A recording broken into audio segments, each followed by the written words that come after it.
Hello, hello, hello. Okay, good. All right, all right, all right. Can you all hear me now? Can you hear me now? I think we're good. Woo! Okay. So, you all can now hear me. My name is Ashley Kirkwood. We are live, live, live, and I am going to be sharing with you some strategies to win right now, in spite of everything that's going on, despite everything that's going on, despite the things that are coming to distract us, despite everything that we're dealing with right now in the world. We're going to talk about how to win right now. So somebody drop win in the comments. Somebody drop win in the comments, okay? Drop win in the comments. And let me know where you're joining from. Some of my team members are here to help you guys out in the comments. So shout out to Team Speak Your Ready Cash who came early this morning. I think we are ready to get started. Ooh, it's only 10:03, girl. We doing good on time. Y'all talk to yourself. I'll talk to myself. Okay. Look at me. I need you to hear me when I say this. A sitting president of the United States posted an AI-generated video depicting the first Black president and the first Black first lady as monkeys in a jungle, while he portrayed himself as the king of the jungle. Now, he deleted it, but we all saw it. And then his press secretary, it gets worse. That's why I called this meeting of the minds this morning. And then his press secretary stood at that podium and told us to get over our fake outrage. What nobody in the briefing room is connecting is this. When the press secretary tells us to get over our fake outrage, she is asking us to ignore a wound that is deep and goes all the way back to slavery times. When I saw that infuriating image, my first thought was not about politics in 2026. It was, this is the exact same ape imagery they used to justify enslaving us in the first place. And now y'all gotta understand that at this point in time, every day for the last 7 days, I've been giving you guys stories of Black women who are literally heroes of American history that this White House has been deliberate about trying to erase from our schools. At a time where our children's confidence is lower than ever, child and teenage suicide is higher than ever, depression is more widespread than ever, and isolation is the order of the day. So this is not a little thing. Now, he's done a lot of horrible things, but this is also not a little thing amongst all the things that he has done. And we are not ignoring the fact that this man is in the Epstein files, committing all manner of criminology. But I want to keep this very clear, because if you watch this video, I am not just going to do a rant about that man. What I am going to do is give you specific, measurable tools to grow your business. And if you are still willing to grow your business right now, comment grow. If you are still willing to help your community right now, comment help. And if you are still willing to go to the next level right now, comment next level. But I want to share with you the history, because one of the things that I believe, you guys, is that because we don't know the history of a thing, we allow it to repeat itself, one, but also we don't have context for what we should pay attention to and what we should ignore. But in the 18th and 19th centuries, y'all, white supremacists, scientists, and slave traders actually published drawings and so-called studies that literally lined up Black people's faces next to the faces of monkeys and apes. And they claimed that we were closer to animals than to humans. Those images appeared in books, pamphlets, and plantation propaganda. Those were some of the images that actually gave white folks comfort in enslaving people for hundreds of years. They told white audience that Africans were not fully human, and therefore could be bought, sold, whipped, and bred like livestock. That is the exact visual language that the President of the United States in 2026 in Black History Month decided to post. That's what he did when he posted that video of Barack and Michelle Obama, the first Black president and first lady. Then had his press shop tell us that we're all overreacting.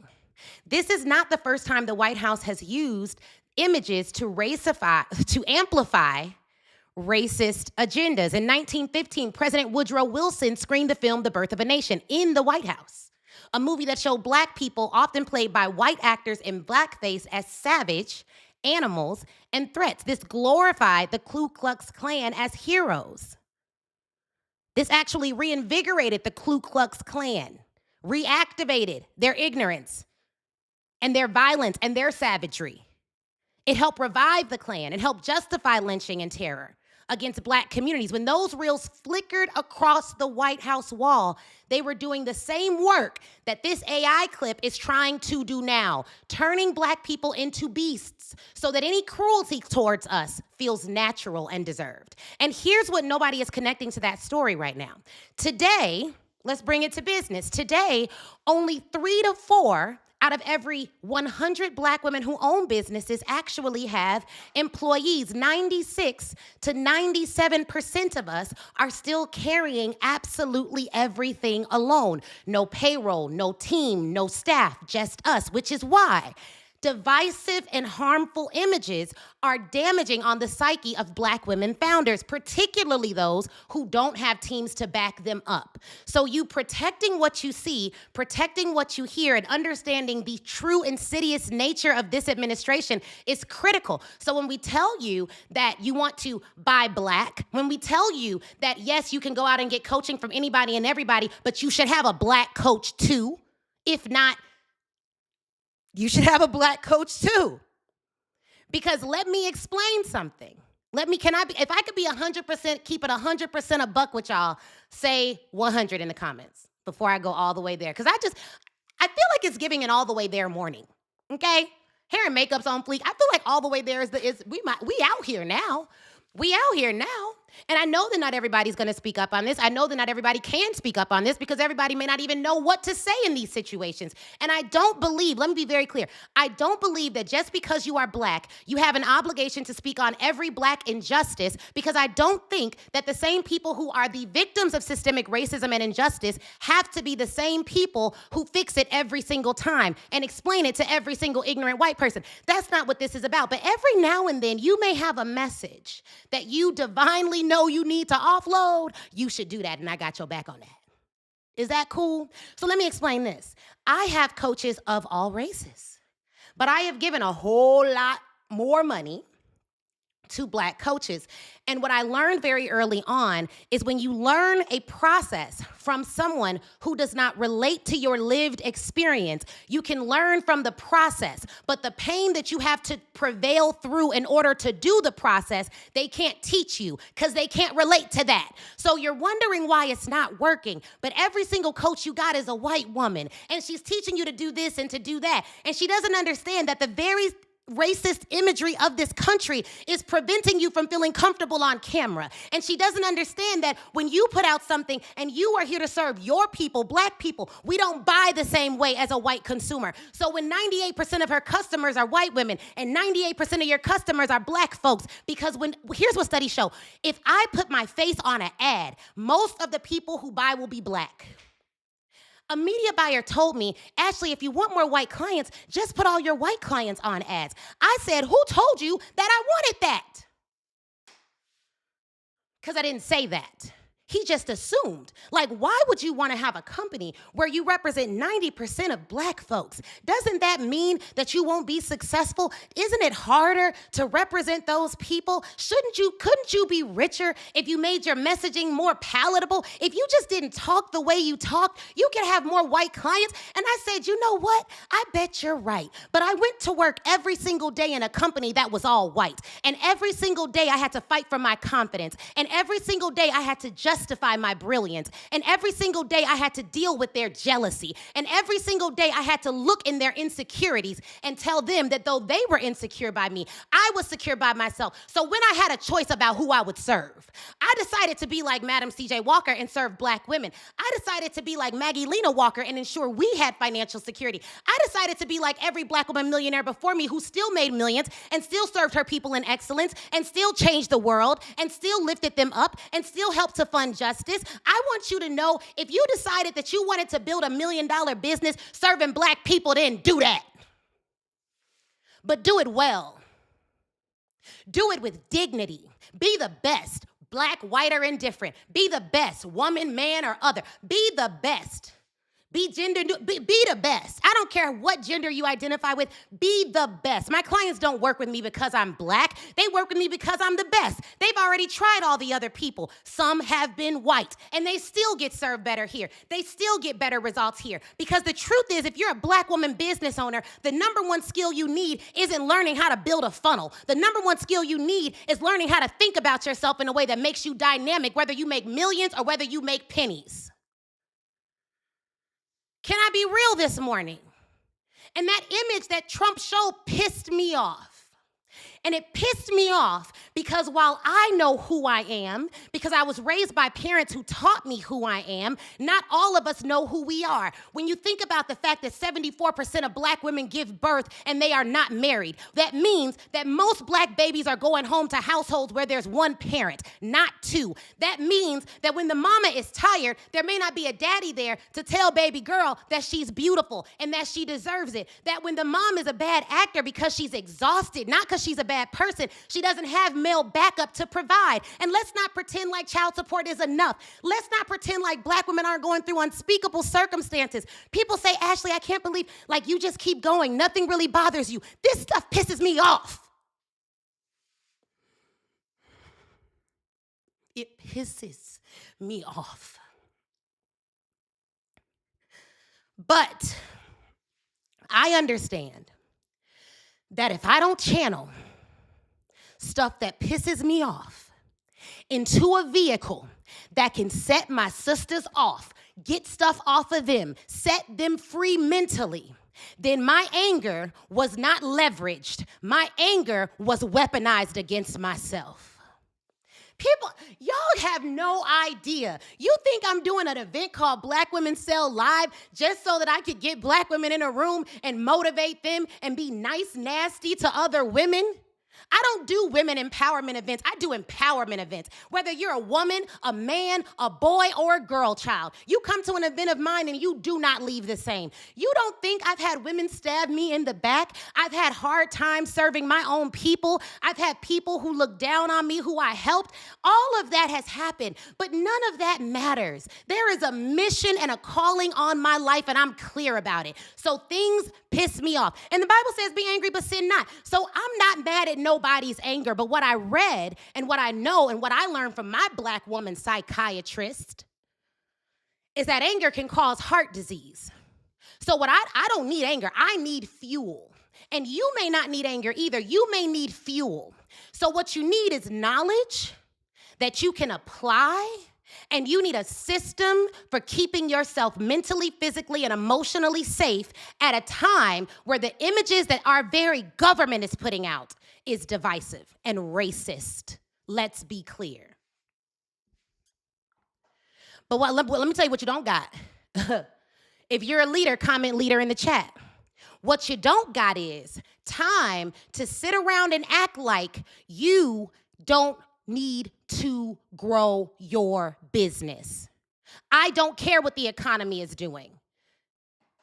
Let me say that differently.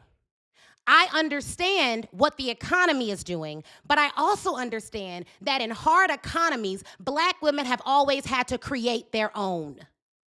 So yes, things are harder now, but that does not absolve leaders. I'm not talking about people who can't provide for themselves. People who can't provide for themselves, it's our obligation to be so wealthy, so rich, and so at peace that we can help them out.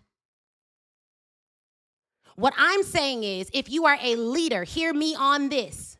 You create your own economy. You protect yourself while doing it. And here's what history will tell you. If you stay with me for the next few minutes, I'm going to show you that this ain't new, and neither is our response. Every single time they told us we were animals, we built businesses. We hired people. We turned their exclusion into our own economy. Let me show you exactly what I mean by this. Like, people really think that this is the first time America has had to deal with. We've been dealing with, we ain't shocked by racist people. What we shocked by is that so many white folks still support this man, and black folks too. That's what shocks me, is those who say they're not racist who still support racist behavior, either through silence or full-on submission to it. That image that the current president of the United States put out tried to turn humans into a category of a thing. And when you are a thing, nobody has to feel guilty about denying you a loan.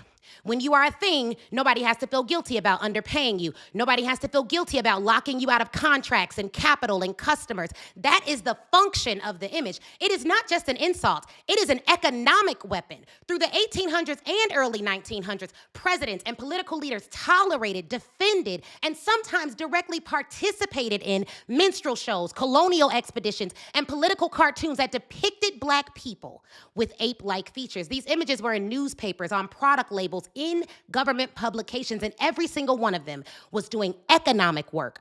And it was telling white America that Black people did not deserve to participate in the economy as equals.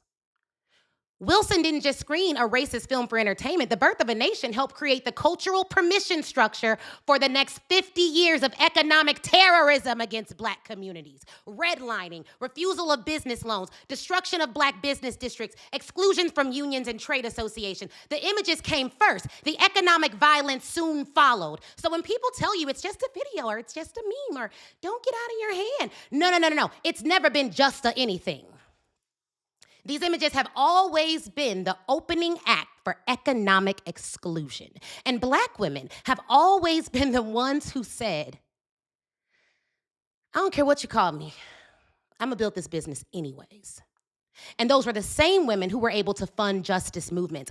I need you to know the names that I'm about to share with you next. I want you to write them down. I need you to carry them with you because these women looked at conditions far worse than what we face today. And they did not stop selling. They did not stop hiring. And they did not stop owning. Now, the stat that really is sad to me is the fact that only 2.5% to 4%, they don't have the exact numbers, of Black women who own businesses employ anyone. And we're not even talking about full-time employment. We're talking about employing anyone. So I want you to write down the name Madam C.J. Walker, who gave thousands of Black women economic opportunities. Sarah Breedlove was her born name. Her parents were formerly enslaved. Let me say that again. Her parents were born property. She was orphaned by 7. She was working in cotton fields as a child. She had nothing the system wanted her to have, and she created Madam Walker's Wonderful Hair Grower. She built factories. She built a national sales force of thousands of Black women door to door. And I have a huge announcement about how she will be represented at the event, but I can't do no speaker spoilers for y'all yet. She became one of the first self-made women millionaires in the United States of America. So here's what I did. I went and found some of the copy that she wrote. I took it down and I downloaded it and I analyzed all the copy of hers that I could find so that I could develop a copywriting system that Black women can use in 2026 to sell more stuff. Because what I realized is while everyone's having you do ChatGPT and all this other stuff, Madam C.J. Walker was writing copy well before any of the guys who you are commonly heard as the founders of the online marketing business. Her copy is better than all of them. And she's not seen as a copywriting person. She's seen as the first Black woman millionaire. And as long as the narrative about our successful Black folks back then is just that they made it, we won't dive deep into the business strategies that helped them to make it that we should be learning from. Ancestrally, we should be handing down business nuggets, not just pain and oppression. So that's what Black Women Sell Live is actually about. And when did she do this? This was in the 1900s, the same era when the federal government tolerated lynching, when segregation was the law, and when Black people couldn't eat at the same counter, couldn't drink from the same fountain, and presidents were doing absolutely nothing to protect Black lives. So having a president that don't support you still doesn't absolve leaders. I said leaders, right? Somebody comment leaders. It doesn't absolve leaders from going to the next level. Madam C.J. Walker looked at all of that and said, I'ma still sell, I'ma still hire, and I'ma still own, and I need you to catch that. She didn't just sell products, she built a sales force fueled by Black women. Look, this notion that we can't work together, that's a lie. Let me see. Let me say that. That's a lie. In fact, that notion that we can't work together, we don't support each other, and we don't that's a lie. Thousands of Black women support me every day. Hundreds of Black women work with me every day. My accountant is Black. I had a realtor that bought my $1 million house, Black. The lawyer for my first house, Black. Like my doctor, Black. My OBGYN, Black. Like we support each other. Get that. Stop repeating that notion that we can't support each other. Will there be issues? Yes, but that's human nature. That's not Black nature. Please. Thinking you can't build a business right now. You could build a business right now. You got to learn how to take care of yourself. You got to learn how to take care of yourself while you do it. And let's talk about peace. Somebody drop peace in the comments.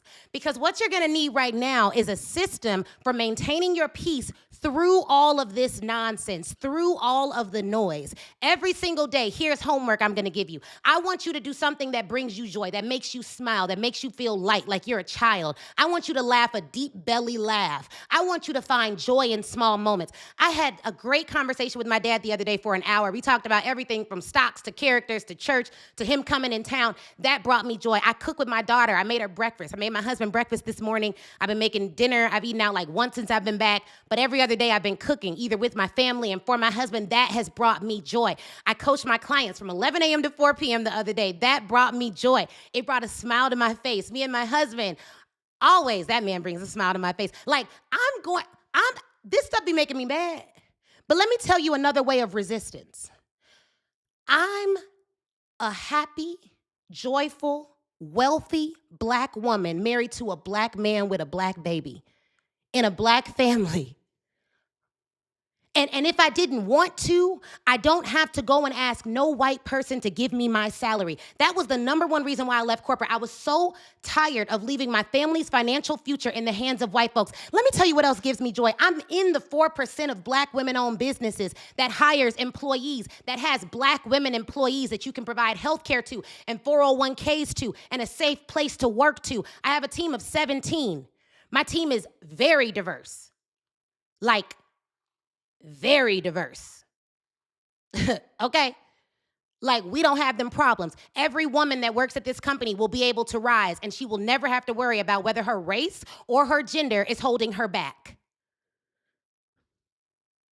I can provide that because I understood some skills and some strategies, and I was able to stay focused. Now, I could have got mad, and I could have got sad, and I could have said it's too much going on in the world for me to grow this business, and I could have been rightfully justified in being so upset that I never did anything to better my financial future. I could have been so distracted by problems that I cannot solve that I didn't solve a single one that I can. But let me be clear. If I were to follow in the footsteps of the women who were successful who came before me, then what I would do with that anger is I would have, one, a safe space. For me, that's my family, that's my husband, that's my God. I can go into my safe space. I can be vulnerable. I can say, this hurt my feelings. I don't know if I can do it. Business is really hard right now. I could tell them all of that honestly and transparently, and I can be as soft as I need to be with them, and they will build me up when I can't build myself up, and then I go back into the world, and I do what I gotta do, and I get it done. The other day, I shared the story of Maggie Lena Walker, first woman to charter a bank, not just Black, but first woman to charter a bank. And one of the things that I noticed is later in her life, she ended up getting diabetes and she lost her ability to walk. But you know what she did? She built a wheelchair, put a desk on it, installed an elevator in her house, and she kept running her business until the last day she lived because she was on mission. Hear me on this. You are not here just to make money. You are here to be on mission. And if you get distracted from your mission, the money won't come no ways. So every last one of you watching this video, I promise you, has a mission.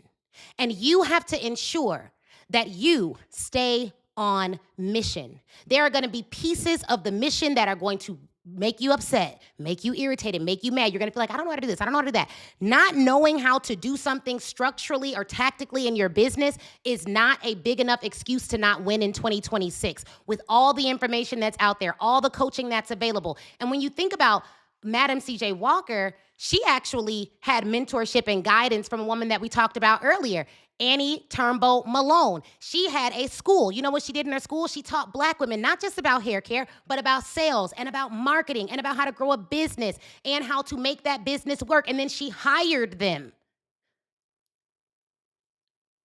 So this idea that like, oh my God, is coaching a scam? Is it bad? Is it this? We've been doing that too. And you know what? Her school had an entrance fee, even back then. So what are we talking about? We're supposed to help each other. And there's still a very real issue with Black people believing that they cannot learn unless they go and learn it from somebody who don't look like them. I don't even got time to get into that. That's a lie though, okay? That's a lie. When institutions did not accept our people, we built parallel ones. You won't serve us, we'll serve ourselves, and we'll get wealthy doing it. Dr. Rebecca Lee Crumpler, write that down. First black woman physician in the United States. Like, write that down. While the Civil War was still being fought, she earned her medical degree. And after the war ended, she moved to the South, to Richmond, Virginia, to serve formerly enslaved people who had just been freed. She built her medical practice in a place where racist violence was constant, where hostile laws were being written to keep black people from advancing, and where a black woman practicing medicine was seen as an impossibility. Now, let me address this. Okay? Let me address this. There was someone who commented on one of my posts. It was a troll. Y'all know how trolls be. And they said, well, Ashley, if this is 2026 and you're saying that back in the 1900s, black women were doing well, then doesn't that mean that, you know, it's okay for us to still like be doing racist stuff now? And I'm like, no, I'm talking about two different things. I think white folks should clean up their mess. Like, we didn't create the system that is problematic. So I think what we should focus on in 2026 is creating a new system that we can win within and not wait on them to fix their stuff. But they are absolutely indicted for not providing a safe environment to exist within. Because what history also shows me is when we created a new system, you want to know who tried to ruin it? You want to know who tried to get, you want to know who was problematic? Them. Ida B. Wells wrote about when black people started business, white folks were lynching those businesses. So what I'm saying is we should be focused on creating a new system. We should still call out these racist systems. But I'm sharing these stories because if you still have the mind to win right now, you are actually able to do that if you create your own economy. I see no evidence that when people were being racist and ignorant and trolling and all the things, we were able to win in their system.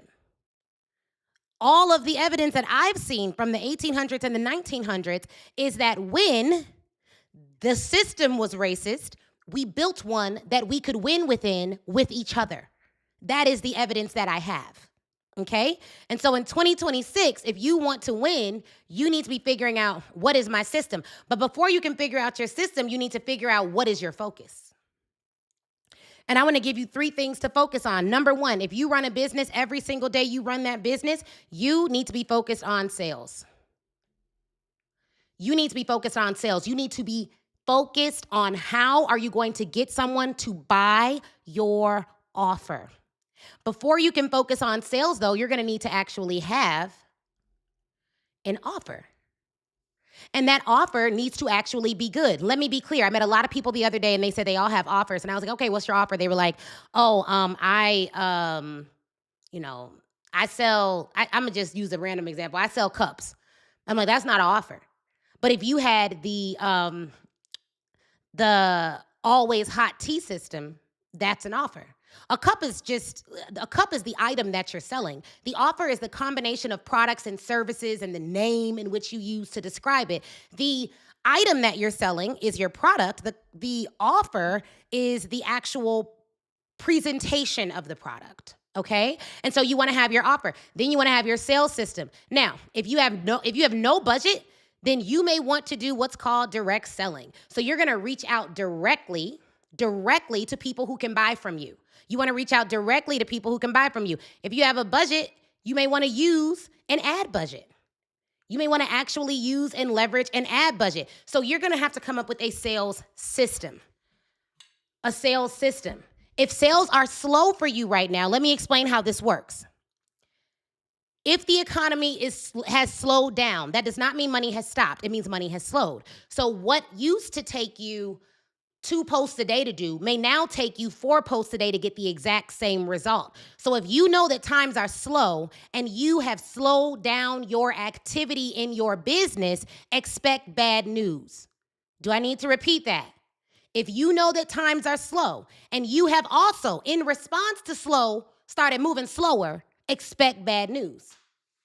But if you know that times are slow, but you have been able to mentally have the fortitude to increase activity, expect good news. And if you want to grow when times are slow, then you need to do more and better of the activity. Does that make sense? So it being like I was talking to someone recently about her business, and she came to me and she was like, Ashley, I just know it's just a slow season. And I was like, I don't believe in slow seasons. She was like, you don't? I was like, no, because I create my own season. I understand what's going on in my industry, but I am still growing. She's like, well, how are you growing if the industry has slowed down? That's because the industry don't set my pace. The industry is not my boss. That's why I became my own boss. And you need to have that mindset if you want to grow. Now, if you don't want to grow, then don't have that mindset. If you don't want to grow, then slow down. Then mirror the market. It's slow, so am I. Mirror the market. You want to have bad news, mirror the market. You want to have good news? You want to still grow? You want to still make your business work? You're going to have to increase your activity. Now, the reason I see Black women specifically struggling with this isn't because we don't know how to do it. It's because we are exhausted, because we don't get help. Let me tell you something for that. Almost all of you can afford to hire help, but you may not be able to hire help in the country that you live. You're going to have to look at the business like a global economy. So don't be afraid to go hire internationally so that you can get somebody to have your back, somebody to help you out in the interim. And as your company grows, you invest more into your team. You can diversify where you hire, and eventually, which I think should be the goal, you can hire some folks in the US, ideally some folks that resemble the market you serve. Because that's the other thing. When I looked at who our sisters were serving, it was Black folks back then, almost exclusively. And so if that's who they're serving, outside of Elizabeth Keckley was a seamstress who actually got a loan from some of her white clients and maybe some of her Black free clients to buy her own freedom. She then went and moved to DC and kept serving high-end clients, many of whom were white. In fact, she dressed both sides of the Confederacy. So there are examples of us serving another market. But the way she found the market that she was serving is because when she was enslaved, she was actually serving that market then. But make no mistake, she had Black clients too.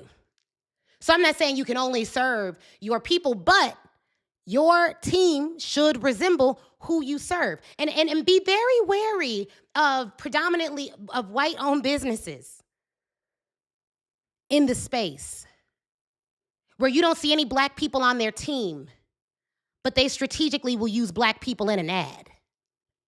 Is that okay to say? Can we just keep, because y'all don't like when the Chinese companies during Black History Month be selling Black History shirts.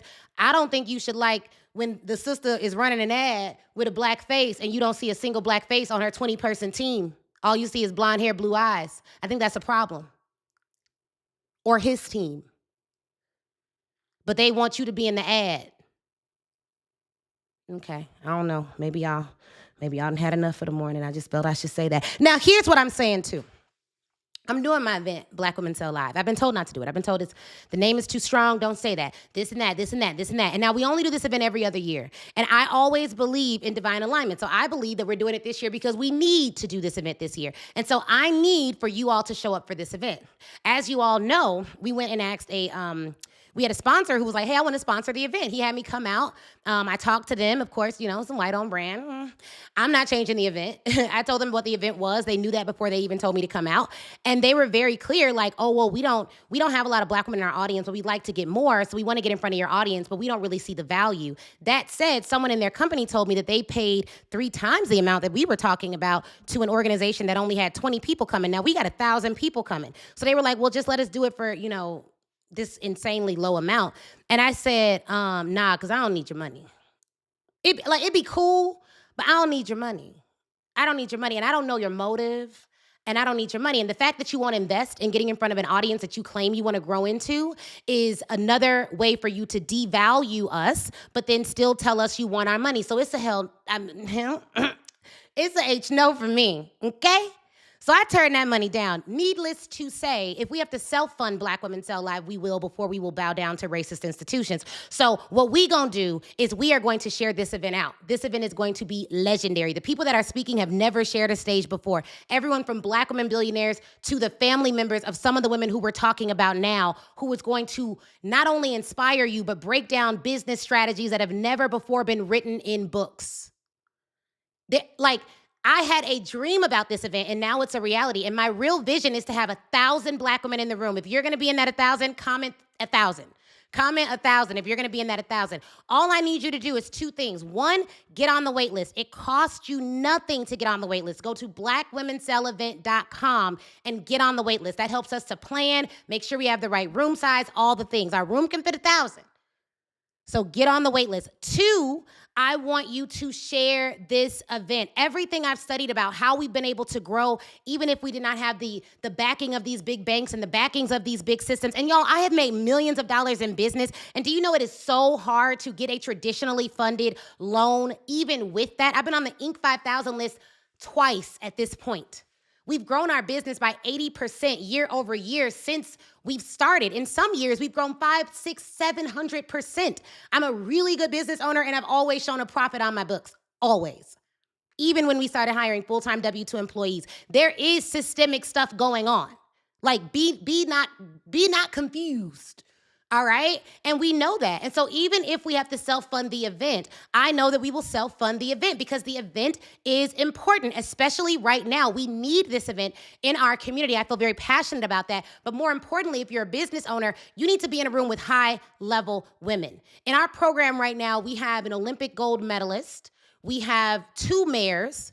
We have several people who are high up in political office. We have, like, our community is like, it's not a game, okay? It's not a game. Like, don't play.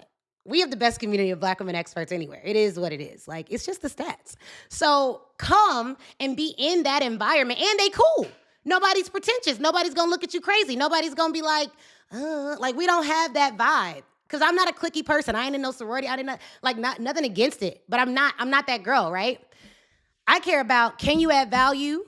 If we have a conversation, is it gonna be intellectually sound? And are you on mission? If you're on mission, we can rock. If you're off mission, if you're a chronic complainer, I don't really got much for you because I don't live my life like that. So if you're done complaining, if you're done making excuses and you wanna learn nuanced, specific skill sets to grow your business, then come. It's gonna be epic. And if you wanna know the theme and how we're coming, check this out.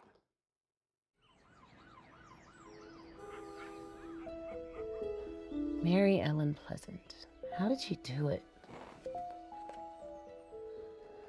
Oh, I wish I could just screw myself.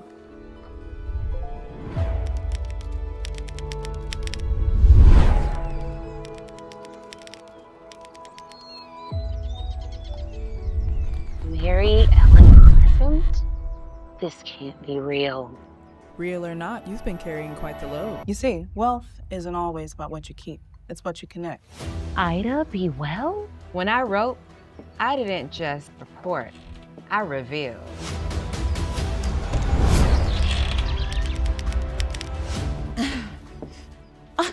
Right on time. So it wasn't luck. It was strategy. We have always been so innovative. You're not starting something new, you're continuing something sacred. I want to teach every Black woman business owner in the world about it. When I started this company, it wasn't just about selling hair care. It was about dignity, independence, community. That's what real marketing does. It doesn't just sell, it lives.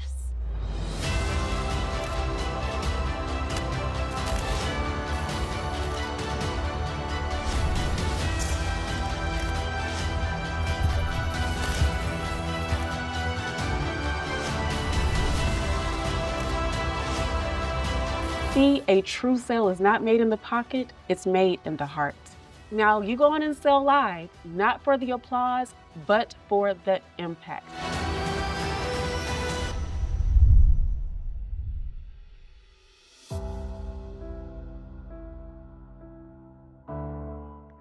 Y'all, I'm so excited about this event. OMG, I cannot wait.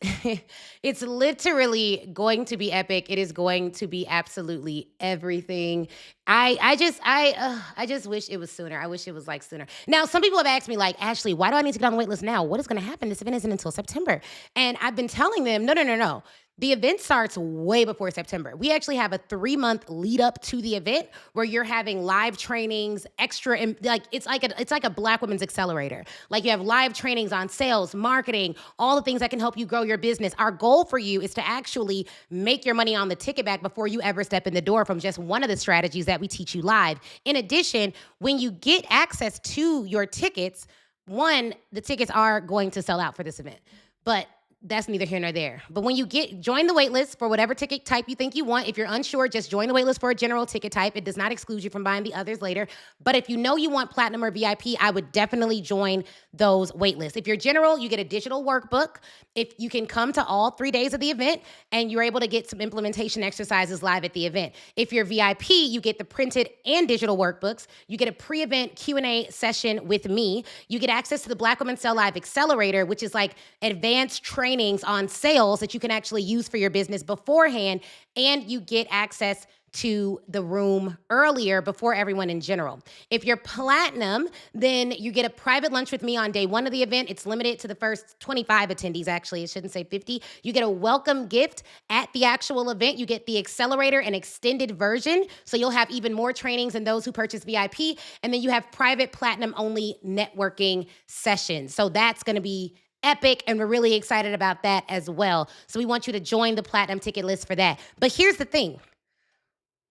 We are very passionate about selling this event out. We already have hundreds of people on the wait list. I know it'll be thousands. I just started ads yesterday. So people have been DMing me all day about, like, how do I get in? What's the ticket price? What is that? What is that? We're going to give you payment options, so don't even worry about that. But $497, y'all can do that. We'll open up tickets at the end of the month, and those on the wait list get a head start before we send it to our general email list of 70,000 people. Before we open it to everyone else, you will get access. Those who apply to get off the wait list early will actually get premium access. So you may be wondering, like, what does that mean? Apply to get off the wait list early.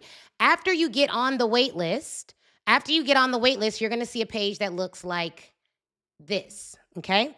And on this page, it's going to actually allow you to apply and get off the wait list early. And when you put in your application, it'll take less than 60 seconds, then you will be able to win. You'll be able to win. You'll get off the wait list early. You'll get your ticket. You'll be in there like swimwear. It'll be a good time. But here's what I want you all to know. There's a lot going on in the world. You deserve 3 days where you can be in an environment that centers us, where you can be in an environment where you feel the love and the joy and the freedom that you should be feeling. And let me be clear. I want y'all to take care of yourself. I want this to be the happiest year of your life. I want it to be the most joyful year of your life. You're going to work hard, but hard work is a privilege when you can do it without pressure. And the only pressure that you should succumb to is the pressure that you put on yourself, the pressure that builds muscle, not the pressure that breaks souls. I put a healthy amount of pressure on myself, but not the kind that'll break me. The kind that'll build me, the kind that'll make me stronger and wiser, the kind that'll make me live in more grace, ease, and flow. Like, there is a way to build a big business, and some of us really believe that if we build a big business, we're not gonna build a big business, because if we build a big business, then we'll just be way more stressed, and then it'll be so bad. I just took a 40-day sabbatical around the world with my family where I did not work. While I was out, my team worked and brought in revenue, and our revenue was up 40% from January last year. While I was out not working, while I was out deliberately and aggressively resting. I'm an extreme person. So if I'm gonna be extreme on the business side, I'm gonna be extreme on the rest side. The problem is, if you're only extreme in one direction, like I'm a work extreme, but I'm also love my husband extreme. I'm also love my daughter extreme. I'm also love God extreme. I'm not just going to be off kilter. I'm gonna have some harmony in my life. Do not confuse what I'm saying. I want you to understand that there is a way for you to build your business in a way that you have wealth, happiness, spiritual morality, growth, joy, fun, great friendships, where day in and day out, you're more happy than you are sad. You're more joyous than you are depressed. You don't have to, we're not in a time where you have to choose, but you have to control your thoughts. The opening session at Black Women Sell Live last year was about winning the war in your mind. That opening session is on my YouTube channel for free for you to watch all 3 hours. Go and watch that session and then come to this event so you can get what you need, because you're a leader. And you've been in rooms that have maybe spoken to the business side, but not spoken to the soul side.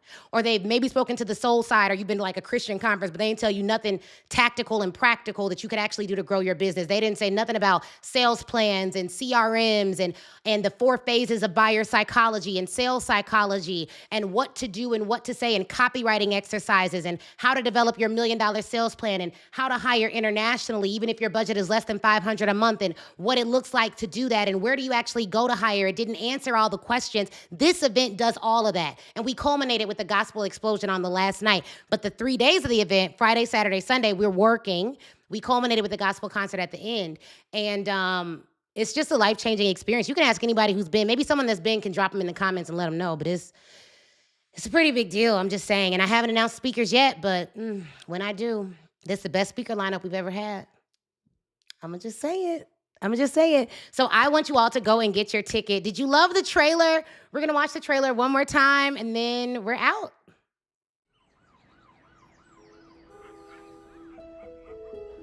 Mary Ellen Pleasant. How did she do it? Oh, I wish I could just screw myself.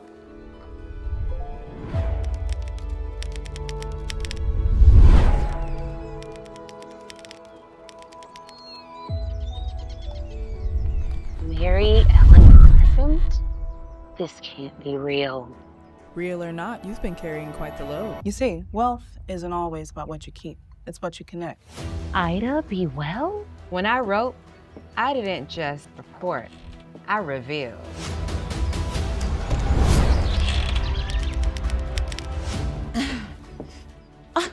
Right on time. So it wasn't luck. It was strategy. We have always been so innovative. You're not starting something new, you're continuing something sacred. I want to teach every Black woman business owner in the world about it. When I started this company, it wasn't just about selling hair care. It was about dignity, independence, community. That's what real marketing does. It doesn't just sell, it lives.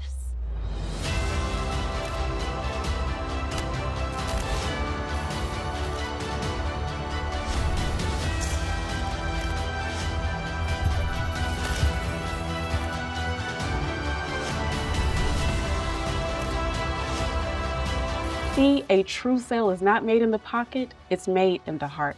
Now, you go on and sell live, not for the applause, but for the impact.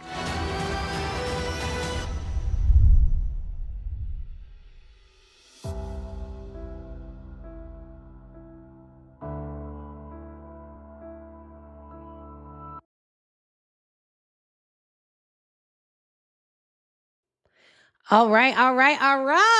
Well, I hope this lifts your spirits. If nothing else, I will speak this blessing over you guys. Go be great. This is going to be the best year of your life. Everything could be going wrong and you could still be going right. And you are equipped for this. And I'm going to tell you this message that I told my clients the other day. All of us are born for the time period we are supposed to be born in. Sometimes I wonder what it would be like if I was born in a different era. What would I have done? How would I have been? And I don't even have to think about that, because the truth is, out of all of God's children, he decided, look at the world. Look how populated it is. And on January 17, 1990, he said, I should probably put Ashley Kirkwood down there. And whatever your birth date is, he decided, I should put you down there. He decided that you should be here at the exact time that you came on this earth. He knew that you would be this age at this time when this happened. He knew that you would start a business at this time under all these circumstances. He knew that 300,000 Black women would get laid off on this year and that they would rally together and help each other out. He knew that everything you'd experienced up until this point prepared you to be great right now. He knows everything about everything and still said, you should be on the planet on your birthday. He knew that you should be here during this time right now. So my question to you is not, do you have purpose? Are you here? What are you doing? Are you worthy? You are worthy. You do have purpose. You have way more power than you're giving yourself credit for. I met a sister the other day. She said she just struggles with believing in herself. And I was like, nah, you struggle with facing the power of yourself. You wonder if you really looked in the mirror and saw all the power that was within you, would you be able to live up to the responsibility of the power that is on the inside of you? I believe that you know you got power. Comment power if it's you. You think you struggle with insecurity, but there's somebody watching this right now who feels more comfortable living in insecurity than they do stepping into power. I want you to know that you decided to watch this video live to hear this exact sentence right here. Stop playing scared. Why do I say playing? Because when you were born on this earth as a child, you weren't scared. When you tried walking for the first time, even around steps and almost fell down, you weren't scared. When you started to try to eat off the floor, you weren't scared. We learned fear. But we were born into power. You learned fear. And maybe you learned from fear longer than you've learned from power. And maybe that's why you keep hiring people to coach you who can't coach you up, who want you to look at them as powerful, but are afraid to activate you as powerful. You keep learning from people who are jealous of you because they don't know who they are. The only reason you are perpetually in a jealous state is if you can't see your own future. I don't even got time to be jealous. It's so much goodness happening in front of me that it's hard for me to look on the side of me and get jealous by what's happening over there. And if by chance a thought comes, it can't stay because it's too much abundance inside of me. I promise you come to my event, I'm going to teach you everything about selling. You're going to be a sales beast. You're not going to have to wonder about that. But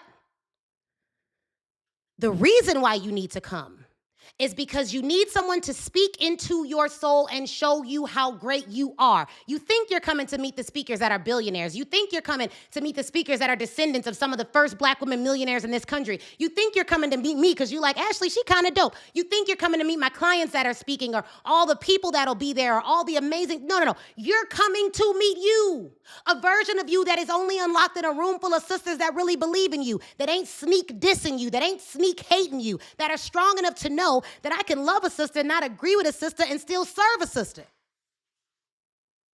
It takes a level of maturity to even put on an event like this. I promise you, I feel like I've been prepared for this my whole life because I don't think people understand how much it takes of you to serve at a high level for people who might not accept you. You can't be weak doing the work I do. But that's cool because I understand that I am called to powerful Black women leaders who need someone who can call them on their crap without keeping them down there, who can call them up, not out. You're too powerful to be playing small. You're too powerful to be playing insecure. You're too powerful to be playing like you have imposter syndrome. That's the act. Because in your truest, purest, God-defined form, you're not fearful. You're powerful. And I want every powerful woman to meet me in Atlanta, Georgia in September.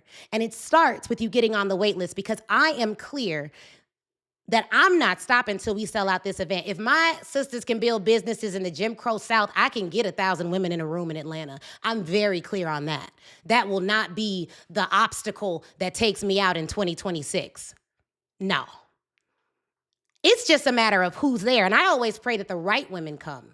Because what we're going to discuss and what we're going to talk about and how we're going to lead, we're going to need to hold each other up in a different way. I don't need the petty, nasty, like people, y'all worried about glowing her sister and all that. No, we don't need that. We don't need none of that. We need focused, powerful, missional women who are ready to scale despite circumstances, who are done making excuses that feel like comfortable pallets on a bed that they don't even want to be in. We're done with that. We're done with that. We're not making excuses. How can we make excuses? If you know your history, you can't make excuses. My dad didn't let me make excuses growing up. He told me my history. He was like, oh, it's hard for you? Oh, okay, come over here. Let me show you this vision of a lynching. Let me tell you what used to happen. Let me tell you about how times used to be. Let me tell you what they had to build under. Let me tell you about the pressures that they had to go under. He was like, what you mad about again? Tell me. Oh, okay. That's how I grew up. Now, y'all may say that's tough, but studies actually show kids that are taught their history, specifically their economic history, have confidence more than kids who are not. I teach my daughter history. She came with us to Nigeria. We went into a museum. She saw slavery. She saw a woman walking behind a slave owner, and she saw that the woman was pregnant, and she looked at me, my daughter's 5, and she said, Mom, they made pregnant mommies do this? I said, yeah. She said, that's so mean. I said, yeah. She said, Mom, do white folks like us now? I said, yeah, some do. I said, but there are some that are still ignorant. It's really sad for them. It's like a sickness for them. But guess what, baby? You won't catch it. I'm telling you, there's a level of you that is 100 times more powerful than the you are accepting for yourself right now. And while everyone else is posting only negativity to get you to wallow with them, I want you to run with me. I want you to run with me through every challenge you're going to face because you can overcome it. I want you to understand that not only are you beautiful on the outside, I want you to ignore the lie that you are not. I feel like someone needs that. But I also want you to understand that you are beautiful on the inside and that you are strong enough on the inside to both house joy and sometimes anger, to both rest and sometimes go hard, and to grow without looking back. If that's you, I invite you to go to blackwomansellevent.com or comment waitlist if you're on Instagram and grow your business. I love y'all. I love y'all. I love y'all. I love y'all. Send this to a sister who needs it. Bring some friends with you. Share it with them. Pretty soon we're going to have a affiliate army. We're calling it the Black Women Sales Army. So we'll launch that soon. We'll send out an email. If you're not on my list, get on my list, y'all. Get on my list. But I just wanted to talk to y'all this morning. I wish I could give y'all a virtual hug. Like, please consider this my virtual hug. I am rooting for you. I'm praying for you. And I'll just end this with a prayer, okay? Lord, Father God, I come to you right now for my sisters and my brothers who are here. God, I pray that you heal our nation's grief. God, I know that this is really like the chickens coming to roost. This history that we have in this country has never been resolved, and so there will always be remnants of evil that need to be dealt with. But God, I pray that you soothe the souls of those who have had to endure so much for so long. I pray that you embolden them, give them new ideas, vision. I pray that you give them visions of themselves being happy. God, I pray that you even restore marriages in the name of Jesus, that people who desire to be married find wonderful, loving spouse who have done the healing work, who know how to love them so that they can love others. I pray that you let whoever is brokenhearted, who's been through a lot of grief, know that you are their consoler and that you will heal them and be near to them, God. God, we need not just business strategies. Right now, Lord, we need life strategies. I pray that you deepen their desire to do life well, not just business well, and that you show us that we can be successful and have joy and peace even when there are times of sorrow.